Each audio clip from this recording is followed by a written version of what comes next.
So here we see evidence of one of the very popular land management practices since the 1960s and 70s, when subsidies were paid to drain the land, to improve the soil quality and to try to increase the infiltration rates within the soil and therefore ensure that the soil wasn't saturated for as long throughout the year, and that the cattle could be kept on the land for as long as possible.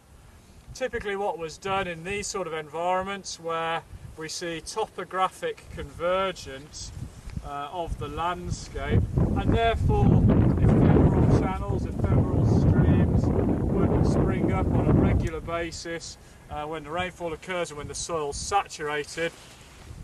Farmers were paid to install large pipe networks to route the flow very quickly rather than over the surface through the subsurface pipes. Now, unfortunately, what we've seen here is the collapse of this system. Here's some of the concrete pipe that was used, and if you zoom in down here, you can see the actual pipe. It's a 3-foot pipe. It's big enough to get up inside. In fact, from the stream you can crawl all the way up here. And what we've seen is that the flow that's moving over the surface has exploited the preferential flow paths alongside this pipe to excavate this large area, and every year we come back here we see, you know, another cubic metre or more of sediment that's been eroded, excavated from this. The farmer then comes back, fills up the hole, we get some more events, more sediment is lost down the side of this pipe, and of course eventually issues into our first order tributary downstream.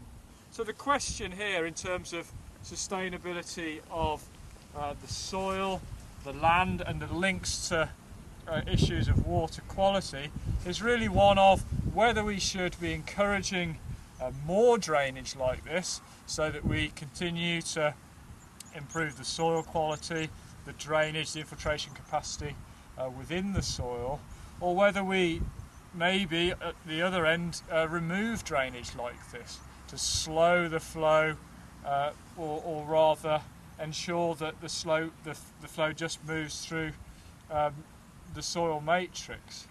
Or perhaps we let drains like this degrade.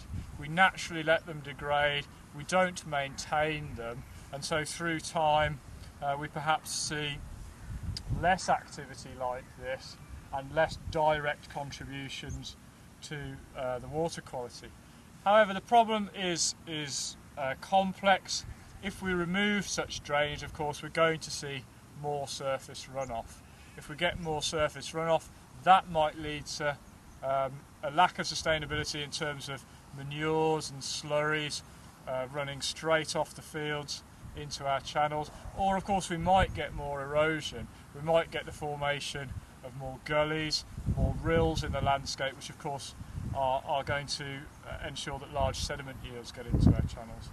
So the problem is complex. Clearly this hasn't worked entirely as it should do.